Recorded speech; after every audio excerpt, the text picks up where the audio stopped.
മരണപ്പെട്ട യുവാവിൻ്റെ അവയവങ്ങൾ രണ്ടുപേരുടെ ജീവിതത്തിൽ പുതുജീവൻ ഏകുകയാണ്. കേരളത്തിൻ്റെ ഒരുമിച്ചുള്ള പ്രാർത്ഥന, ഒപ്പം പ്രയത്നം, ഡോക്ടർമാരുടെ സമയോചിതമായ ഇടപെടൽ, ഇതൊക്കെയാണ് സാധ്യമായത്. ഈ ദൗത്യത്തിൽ പങ്കാളികളായ ഡോക്ടർമാരുടെ പ്രതികരണമാണ് കേട്ടത്. വിനിൽ,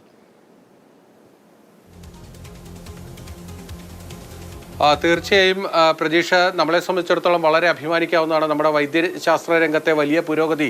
24 മണിക്കൂറിനകം 2 ഹൃദയ മാറ്റിവെക്കലാണ് നമ്മൾ ഈ കൊച്ചു സംസ്ഥാനത്ത് നടത്തിയത് എന്നതാണ് നമ്മുടെ എല്ലാവരുടെയും ഒത്തൊരുമിച്ചുള്ള ഒരു പ്രവർത്തനം. അതിൽ എല്ലാ വിഭാഗത്തിൽപ്പെട്ട ആളുകളും ഒരുമിച്ച് നിന്നു എന്ന് വേണമെങ്കിൽ പറയാം. കാരണം ഈ റോഡിലൂടെ ഈ വാഹനങ്ങൾ വേഗത്തിൽ എത്തിക്കാൻ വേണ്ടി ഗതാഗതമടക്കം തടഞ്ഞു. എല്ലാവരും അതിനോടൊപ്പം, അതായത് യാത്രക്കാരടക്കം ചേർന്ന് നിന്ന ഒരു ഉദ്യമമാണ്. അതിലാണ് നമുക്കൊരു വിജയം കൈവരിക്കാൻ കഴിഞ്ഞിരിക്കുന്നത്. ഏറ്റവും ആശ്വാസകരമായിട്ടുള്ളൊരു കാര്യമെന്നത് മാറ്റിവെച്ച 2 ഹൃദയവും ഇപ്പോൾ നല്ല രീതിയിൽ ഇടിച്ചു തുടങ്ങിയിരിക്കുന്നു എന്നതാണ്.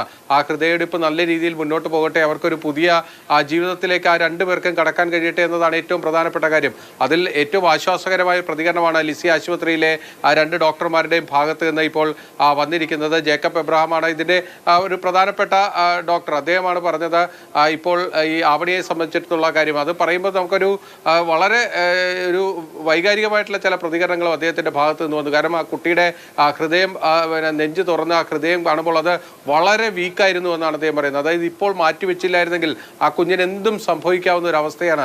പ്രത്യേകിച്ച് ആ കുട്ടിക്ക് മാറ്റിവെക്കാൻ കഴിയുന്ന ഒരു ഹൃദയം കിട്ടി എന്നതാണ് ഇതിൽ ഏറ്റവും പ്രധാനപ്പെട്ട കാര്യം. അതായത് ഓരോരുത്തരുടെയും പ്രായത്തിനനുസരിച്ച് ആ ഹൃദയത്തിൻ്റെ വലിപ്പം, അത്തരം കാര്യങ്ങളൊക്കെ യോജിച്ചു വന്നാൽ മാത്രമേ ഇതൊക്കെ സാധ്യമാകുകയുള്ളൂ. കഴിഞ്ഞ ദിവസം മറ്റൊരു ഹൃദയമാറ്റം, അതായത് മണിക്കൂറുകൾക്ക് മുമ്പ് ലിസി ആശുപത്രിയിൽ മറ്റൊരു ഹൃദയമാറ്റം നടന്നിരുന്നു.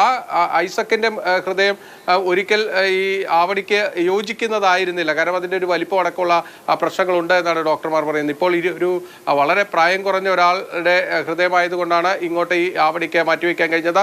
അതോടൊപ്പം തന്നെ അങ്കമാലിയിൽ നിന്ന് എറണാകുളത്തേക്ക് വളരെ ചുരുങ്ങിയ സമയം കൊണ്ട് ആ ഹൃദയം എത്തിക്കാൻ കഴിഞ്ഞത്. അങ്ങനെ ഒരുപാട് പോസിറ്റീവായിട്ടുള്ള കാര്യം